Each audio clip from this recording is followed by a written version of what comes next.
We're at a time that art is really important for our lives. And I told a story last night. It's a really profound story that just takes about a minute, Native American one. And I'm going to tell one tonight from the Amazon, which is the same story. It's amazing to me how these stories seem to pop up all over the world. Different names of rivers and animals, but they're the same ones. And this story is about Ikanchu, who is a birdman, had wings but fingers. And Ikanchu had been away from home for a long time. And as he came home, he didn't recognize where home was because everything had burned in a fire. It was just blackness on the ground. But his fingers pointed down, and he thought, this must be the place. And when he went down there, everything was devastated. He didn't know what to do. He looked on the ground, and there was a little piece of charcoal. So he picked it up and started tapping on it. And pretty soon the tapping became a rhythm, and he kept doing it. And it reminded him of an old song, and he started singing the song. And the song and the rhythm of his newfound drum inspired him to dance. And as he did, a green sprout came out of this inert piece of coal. And he put it down on the ground, and it continued to grow until it became a magnificent tree. And he looked down again, and there was a rock. And he picked up the rock, threw it at the tree. It hit a branch. The branch fell down, it rooted, and became another kind of a tree.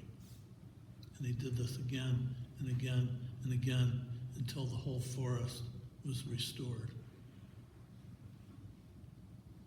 So, putting beauty into the world and making it our own beauty is something that makes the world new again, whether it's on an individual level or a societal level or any kind.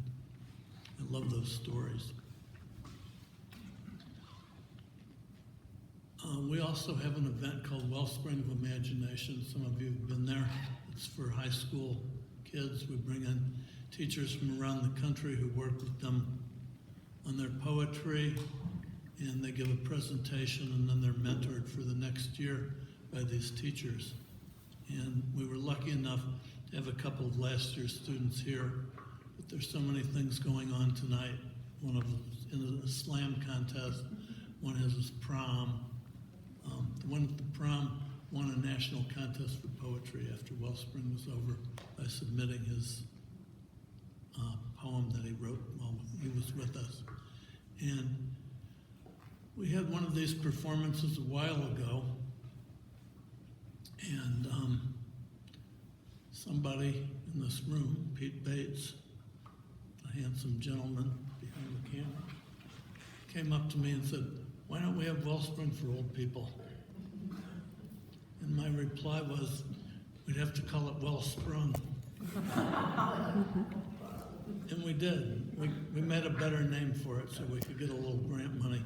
And it was called Never Too Late. And it was a day of poetry. Allison was there, Marcia was there, Pete was there, any other people? A couple of the people were there last night. And it was stories, poetry, making art outside, enjoying the natural world. And some of the people were inspired and have continued to write. So after I picked up Greg at the airport the other day, I got a call from Marcia Miller, this young lady right here. And she said, "Why don't we have some of the older people do a poem as well as the younger ones this year?" And I thought, oh, that's a good idea. And I told Evie, she said, it's a great idea. Let's have them do it. So tonight, Marcia is going to be our young poet, because I think she's a little bit younger than Pete, and then Pete will be our elder poet. So Marcia, why don't you step up here and share your poem?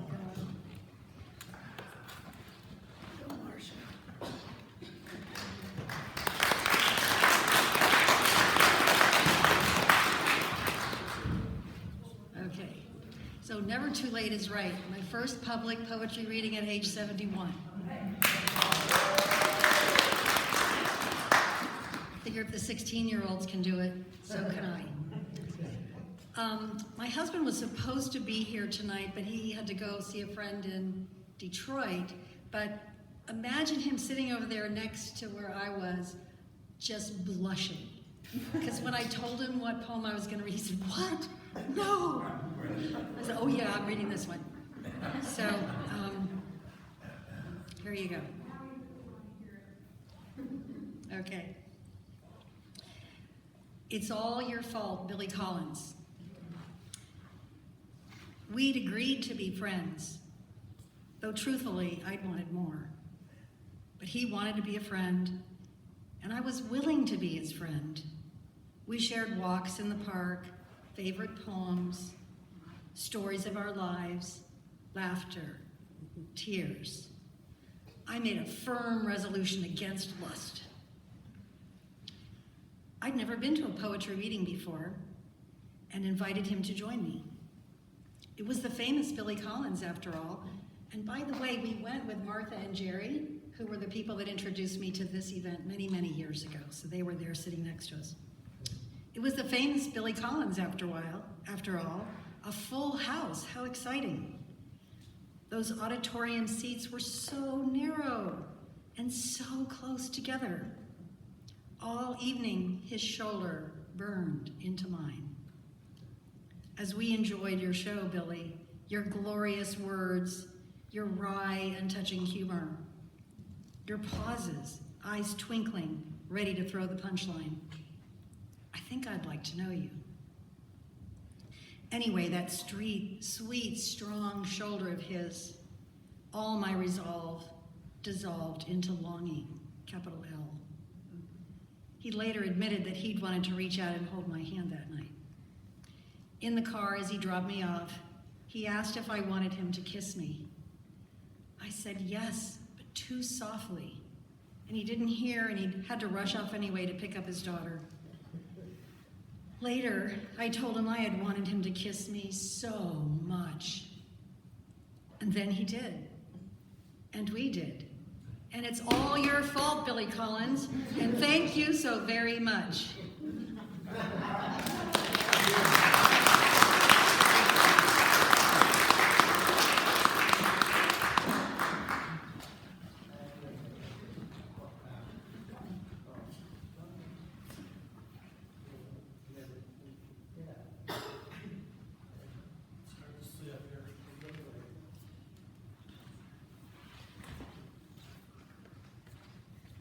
This is interesting because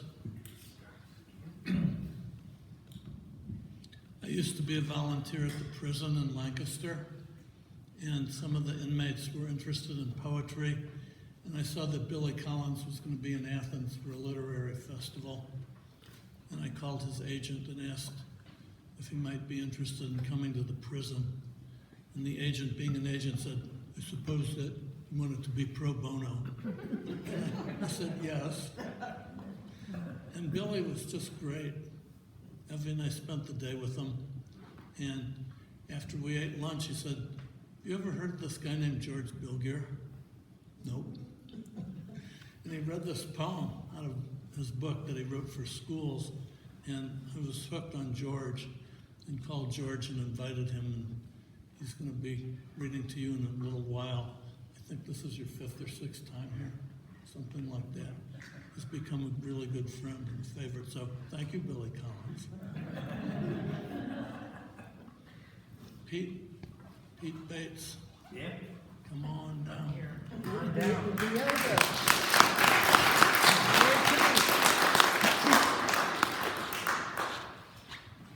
I only said yes to this tonight because I didn't get invited to the prom, so. So you got to put up with me. All right. I don't know how many of you were here last night. This one's a little lighter than last night. It's called Wildflowers and Such. And if you know me, I like to be outside, and I've recreated an Adirondack paradise in my backyard, or at least that's what I think it is.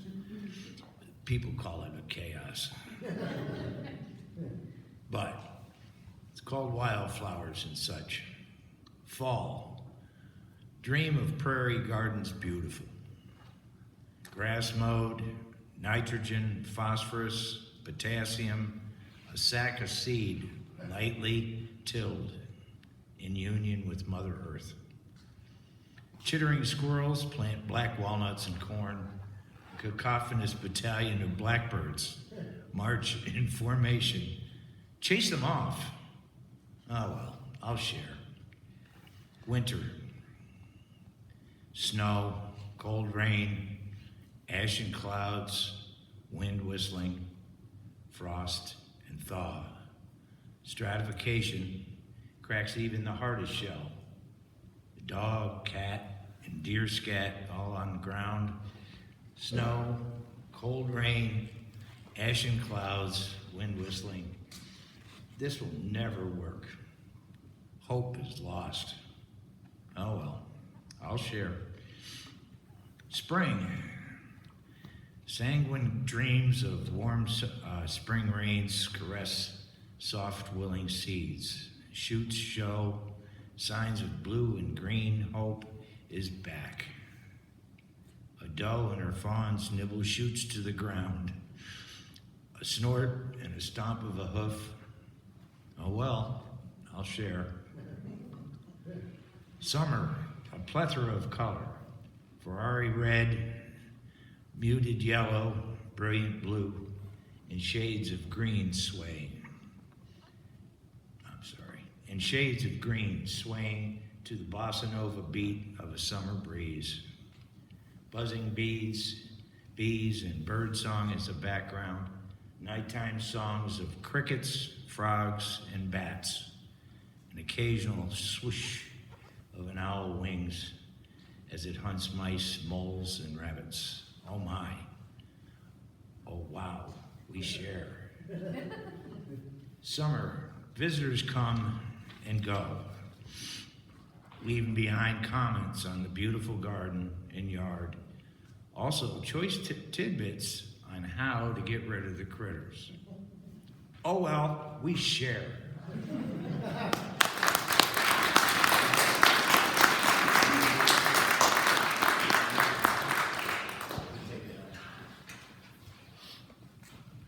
Eight years ago, my friend Greg Kimura, who had been a poet at this event and was a very close friend, died of a brain tumor. He wrote a poem called Cargo, which we made a poster out of, and these posters are all over the world now. Evie made this wonderful collage for his book cover and put Greg's poem on it. And soon after that, I had invited an author named David James Duncan here, who wrote a book, The River Wye and Sun House, Brothers K, magnificent writer, to come along with his friend Brian Doyle, who was an essayist primarily and also a great writer of fiction.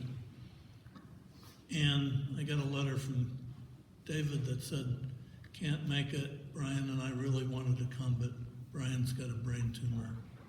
And he died about 1 month after Greg, same age. So if there is a heaven, they're up there laughing at us now.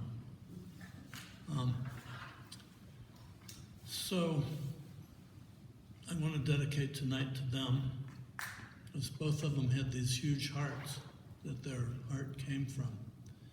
And in 1921, during COVID, we couldn't do this event, but we did it virtually. And I told a story, a long story then, that the part of it that really got me was the idea of educating your heart. How do you educate your heart? So I told half of the story, and then we had a bunch of poets, I don't know how many, 15 or so, all do a little poem or some kind of a reading about what educating the heart meant to them. And I asked my friend Andrew Garfield, the actor, I hope you're familiar with him, he's a great actor. He won a Tony for Angels in America, being the best actor in the United States, to read one of Brian's poems or essays, which is poetic. And Pete came over today and figured out how to work this AV stuff, and is going to play that for us. Ready, set. Yeah. Well, maybe.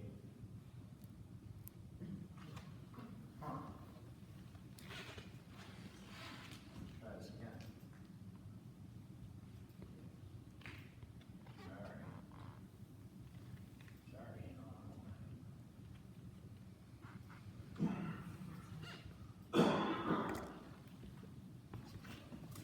Goodness. Thank you, Kari. That was absolutely beautiful. Thank you, everybody. My name is Andrew Garfield. I'm very, very privileged to be here. A friend of Alan. I'm here in Jackson Hole, Wyoming right now, looking at God's country and listening to pure beauty. And I'm in awe, so thank you for having me. And I have the great privilege reading a piece by Brian Doyle, the great Brian Doyle. It's called How We Wrestle is Who We Are. And this is something that's quite close to my symbolic and literal heart, as I have a nephew who has a very, very severe heart condition, and a godson who has a very, very severe case of palsy. So I will read this as best I can. My son Liam was born 10 years ago. He looked like a cucumber on steroids. He was fat and bald and round as a cucumber on steroids. He looked healthy as a horse. He wasn't. He was missing a chamber in his heart. You need 4 rooms in your heart for smooth conduct through this veil of fears and tears, and he only had 3, so pretty soon doctors cut him open and iced down his heart and shut it down for an hour while they made repairs. And then when he was about 18 months old, he had another surgery during which they did more tinkering and all this slicing and dicing work. And now he's 10, and the other day, as he and I were having a burping contest, he suddenly said, "Explain to me my heart stuff," which I tried to do in my usual boring dad way. And soon enough, he wandered off, I think, to beat up his brother, but I sat there remembering. I remember pacing hospital and house and hills, and thinking that his operations would either work or not, and that he would either live or die. There was a certain clarity there. I used to crawl into that clarity at night to sleep, but nothing else was clear. I used to think in those sleepless days and nights, what if they don't fix him all the way and he's a cripple all his life, a pale thin kid in a wheelchair who has crises? What if his brain gets bent? What if he ends up alive, but without his mind at all? What then? Who would he be? Would he always be what he might have been? Would I love him still? What if I couldn't love him? What if he was so damaged that I prayed for him to die? Would those prayers be good or evil? I don't have anything sweet or wise to say about those thoughts. I can't report that God gave me strength to face my fears, or that my wife's love saved me, or anything cool and poetic like that. I just tell you that I had those thoughts, and they haunt me still. I can't even push them across the page here and have them sit between you and me, unattached to either of us, for they are bound to me always, like the dark fibers of my heart. For our hearts are not pure. Our hearts are filled with need and greed as much as with love and grace. And we wrestle with our hearts all the time. The wrestling is who we are. How we wrestle is who we are. What we want to be is never what we are, not yet. Maybe that's why we have these relentless engines in our chests driving us forward towards what we might be. Eventually, my son will need a new heart, a transplant, when he's 30 or 40 or so. Though Liam said airily the other day that he's decided to grow a new one from the old one, which I wouldn't bet against him doing eventually, him being a really remarkable kid. That made me think, if we could grow new hearts out of old ones, what might we be then? What might we be if we rise and evolve, if we come further down from the brooding trees and out onto the smiling plain, if we unclench the fist and drop the dagger, if we emerge blinking from the fort and the stockade and the prison, if we smash away the steel from around our hearts, if we peel the scales from our eyes, if we do what we say we will do, if we act as if our words really matter, if our words become muscled mercy, if we grow a fifth chamber in our hearts, and a seventh, and a ninth, and become as if new creatures are risen from our shut skins, the creatures we are so patently and brilliantly and utterly and wholly capable of becoming. What then? Thank you.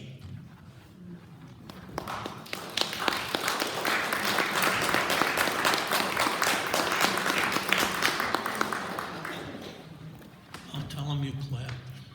I don't think he could hear that wherever he is now. It's my privilege to introduce our first poet tonight, George Bilgere. He wins hearts wherever he goes. He's an amazing poet, an amazing person. It's been great spending a couple days with George and his family. So George, if you could come up here and give us some poems.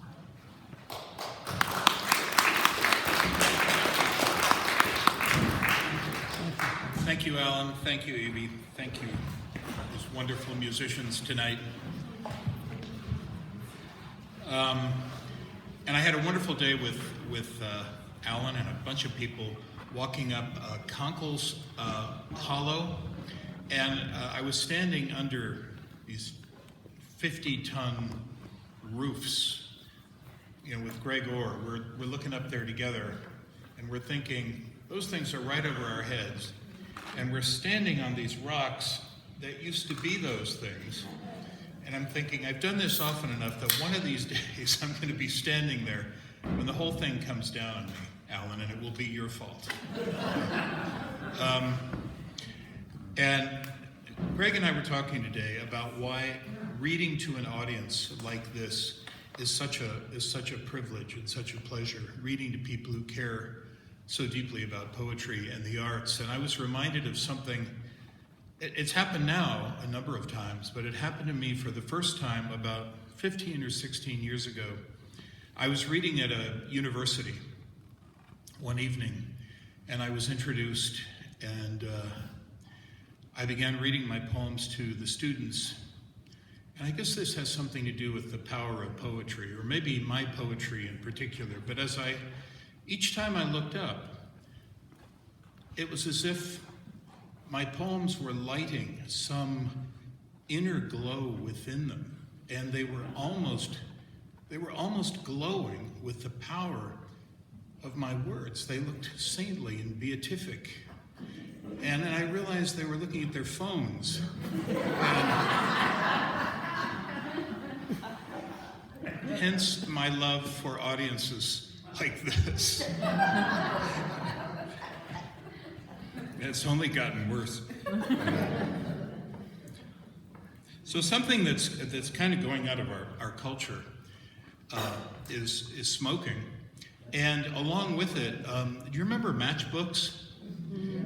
Everyone used to have matchbooks, and nowadays you exchange email addresses. Then you'd write your phone number in a matchbook and give it to someone, and I don't even know if those things exist anymore. But this is a poem for the matchbook. Really, it's from my father. It's called Matchbook.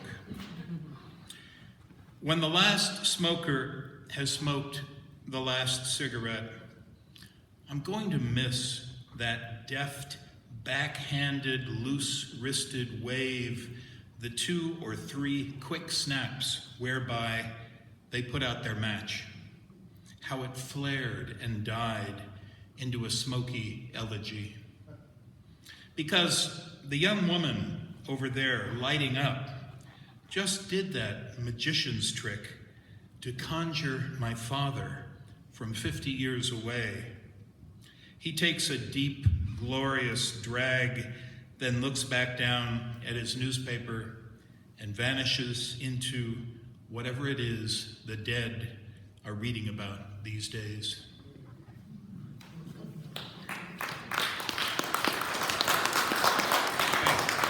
Isn't that amazing how a simple little gesture like that can recall a person and a whole vanished culture?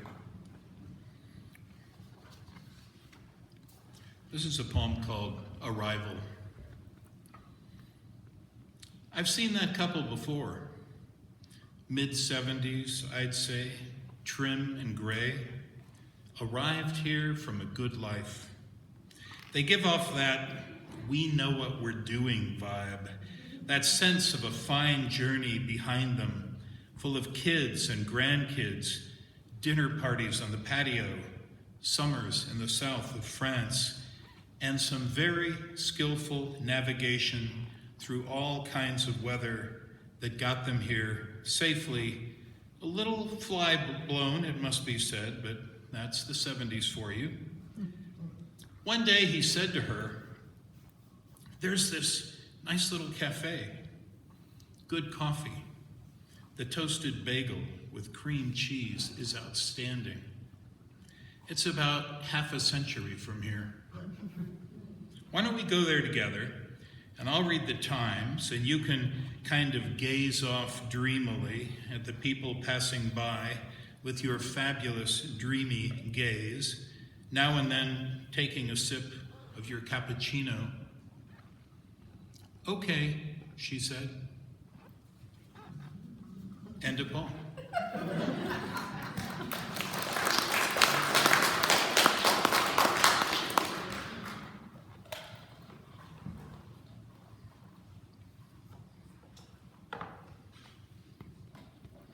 This is another poem, I guess, really from my father, and about a world that's kind of disappeared.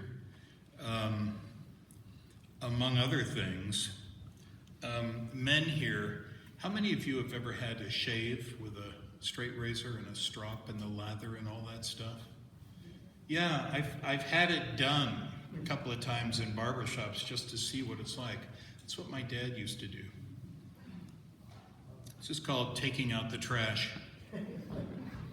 I remember as a child watching my father take out the trash at the frozen crack of dawn, cursing as he dragged the stinking cans to the curb, and thinking to myself, that's not something I'm ever going to do.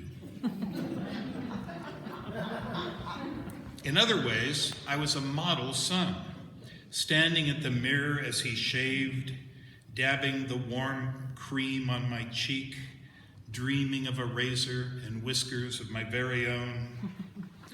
Watching him light up as he read the Sunday paper, one eye squinted against smoke and bad news, had me reading the funnies before I could even read. My eye squinted against nothing. And the deft, one-handed way he straightened his fedora's brim while at the same time adjusting the coordinates of rake and tilt makes me regret that the hat, like my father, has vanished, along with the strop and razor and lathery bowl of curds. Even smoking and the Sunday paper are on their way out. These are the losses I'm mourning this morning as I drag the stinking cans to the curb.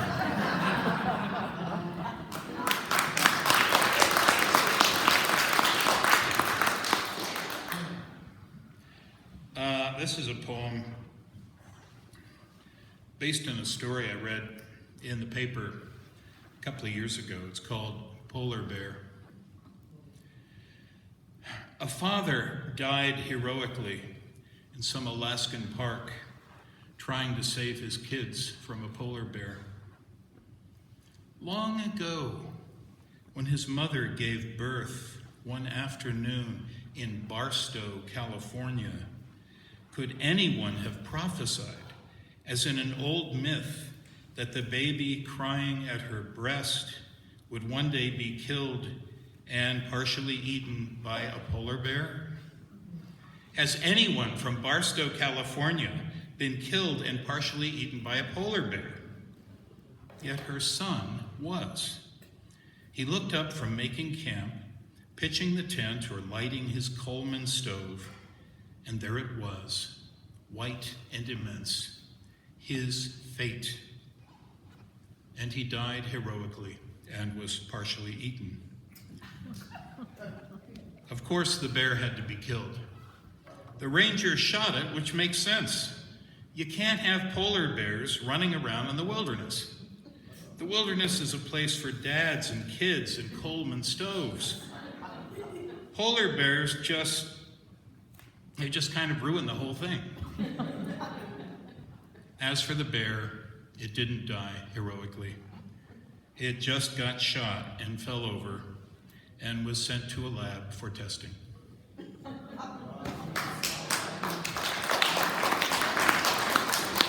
It's a weird poem, I know. This poem is for my wife. I'm reading it because she's not here. No, it would be kind of fun if she was. It's called The Call of the Fox. The summer we rented the cottage in the woods, we would waken in the middle of the night to the mating call of the foxes. It sounds like one of my freshmen barfing up hot dogs and wild turkey after his first frat party. A sound that makes you want to puke yourself out of sympathy or sheer disgust with the whole situation. How the imperatives of desire drive us into the dark woods, sick with the incandescent loneliness of the flesh. However, after listening for a while, my wife remarked that it was actually kind of funny, as if nature, usually so careful about beauty, about getting it just right, had for once screwed up and created something even Mary Oliver couldn't get behind. And then she said, well, since we're up anyway, and there's nothing else to do, which is why my wife is my wife.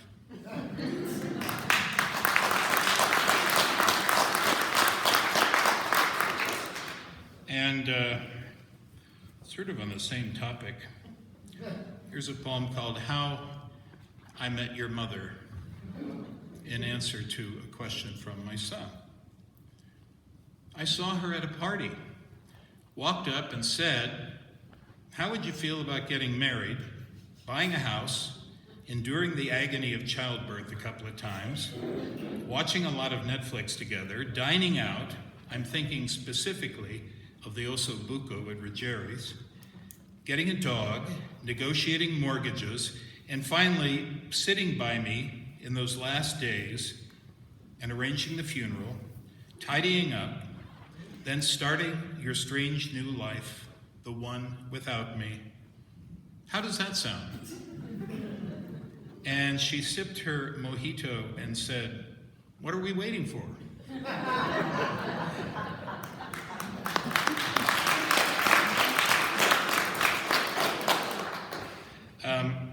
I've read this poem here before. I'm reading this by request. Somebody particularly liked this poem. How many people here have won a MacArthur Genius Grant? Yeah. Am I the only one? Okay. I was just curious. Thought I'd ask. No, I haven't won a MacArthur Genius Award. But if you don't know what that is, there are two things that are great about it. One, you get like $500,000. I don't need the money, I teach, so it's... the other is, everyone has to call you a genius. And I would just use that mercilessly with my wife. And she would say something like, time to change the kitty litter, genius. Anyway, I did have kind of an experience with the MacArthur Genius Grant. This poem is called Genius. It was nice being a genius, worth $500,000, for the 2 or 3 minutes it took me to walk back to my house from the mailbox, the letter from the foundation trembling in my hand. Frankly, for the first minute, I was somewhat surprised at being a genius. I'd only published a couple of things at that point. I didn't even have a book. I was just a part-time lecturer at a small Midwestern college. But early into the second minute, I had fully embraced the fact of my genius. I mean, these guys know what they're doing, right? Who am I to tell the foundation its business? And I was already rehearsing the modest, hey, it's no big deal tone of voice I'd be using on the phone for the rest of the day as I called all my friends, and especially my enemies, to share the good news. But when I opened the letter and found it was merely a request for me to recommend someone else to be a genius, I lost interest and made myself a ham sandwich.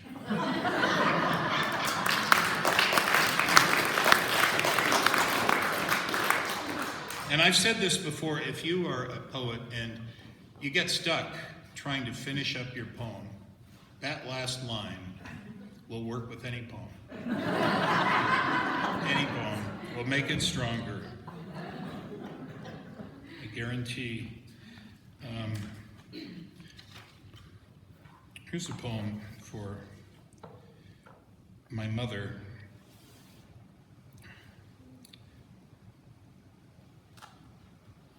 I read a couple of poems about her last night. And my mom, my father passed away when I was just 10, and my mom ended up a single mom, raising 3 kids, working as a nurse, double time, overtime.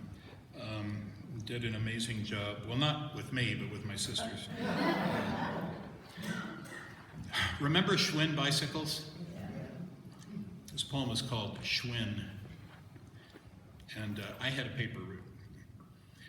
One day, my mother astonished me by getting astride my bike, the heavy old balloon-tired Schwinn I used for my afternoon paper route, and pedaling away down the street, skirt flying, hair blown back, a girl again, in the wind and speed that had nothing to do with pulling double shifts at the hospital or cooking meatloaf or sewing up my jeans. The old bike carrying her away from my father, dead of booze, and her own nightly bottle of red wine in front of the news. She flew down the road so far I could barely see her, then slowly pedaled back to me and stepped off my bike again. My mom.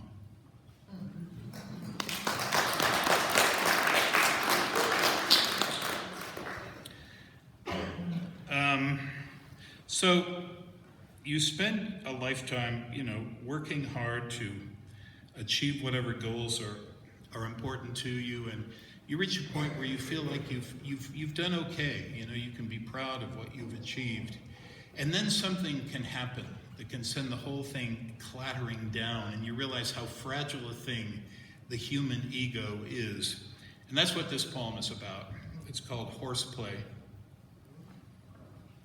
I am floating in the public pool, an older guy who has achieved much, including a mortgage, 2 kids, and health insurance, including dental.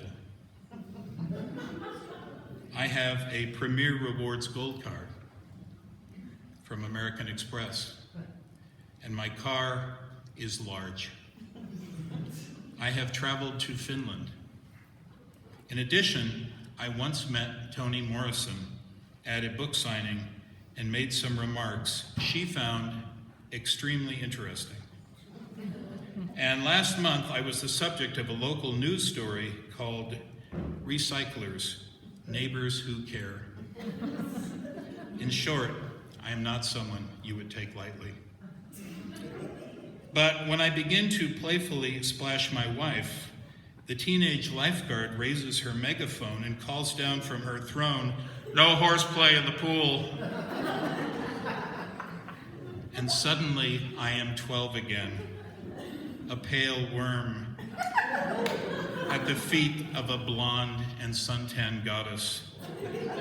And I just wish my mom would come pick me up.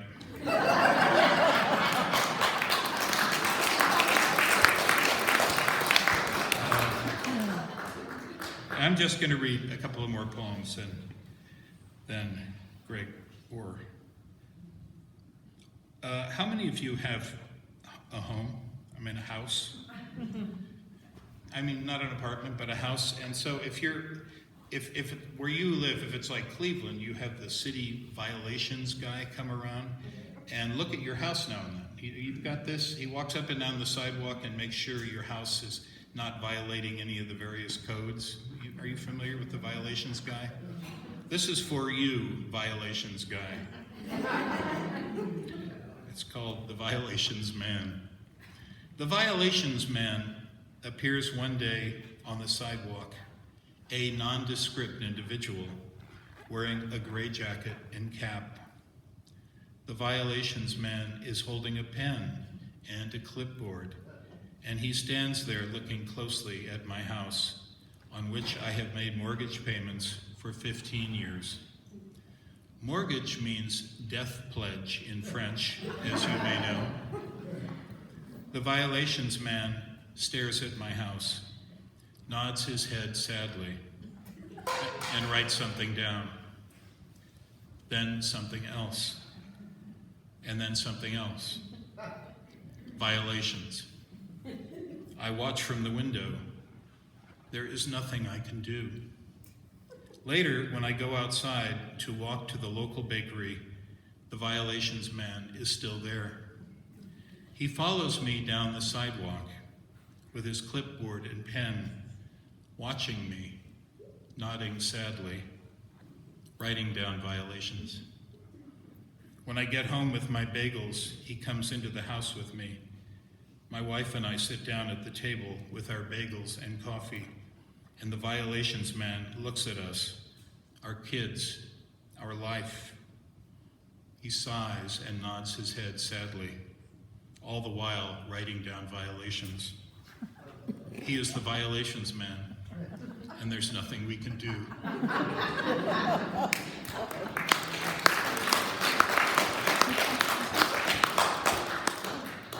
I hate the fucking Violations Man.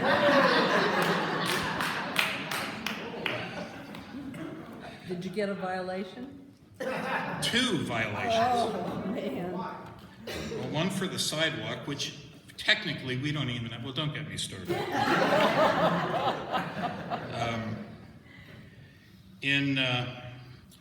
My wife and I take our kids, we are fortunate enough, I have a job that gives me the summers off. We take our kids to Berlin, Germany for the summers quite often.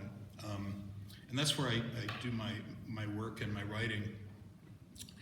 And it's also wonderful to take our kids to Germany. And this is a poem about how a child's perception of the world varies from your own. The poem is called Reichstag, and you may know that the Reichstag is a very important building in Berlin history. It housed the German parliament, and in 1933, just 4 weeks after Hitler was sworn in as Chancellor of Germany, the Reichstag was burned as an act of arson by the Nazis, who blamed it on the communists and used that as an excuse to squash the Communist Party, which allowed them to gain total Nazi control of Germany. So it's a really important building in Berlin history. Reichstag. My little boy and I are standing in front of the Reichstag, which is burning and coalescing with rich and complicated history right there in front of us. But he doesn't particularly care. In fact, he's not even looking at the damn thing, having focused all his attention instead on a tiny, intricately tattooed black and red beetle at his feet. A firebug, he says. And I know he's right because we looked it up online last week. You see them all the time here in Berlin, or at least he does. And there's really nothing more exciting for him, at least at the moment, than to see a firebug moving through the grass. And I know that the firebug era will end soon. It will come to an end to be replaced by the getting stoned and drunk and calling me from jail era, to be followed by the buying his first condom era, which in time will lead to the moving into his own place era, which I fear because my own ice age is not that far off, and I will not roam the earth much longer, huge and carnivorous and terrifying, frightening smaller creatures with my roar, lowering my great bulk to kneel alongside a small boy to watch the firebug, inscribed with its ancient and inscrutable hieroglyphics, crawl past us in front of some old building. Thank you.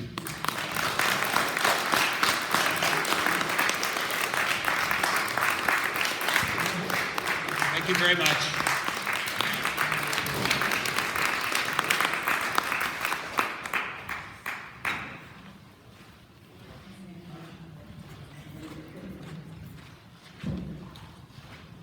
We'll have a little intermission for about 5 minutes, and there are books for sale on the table in the back. George and Greg will sign them for an extra cost. Yeah, now, did you mention that I have 500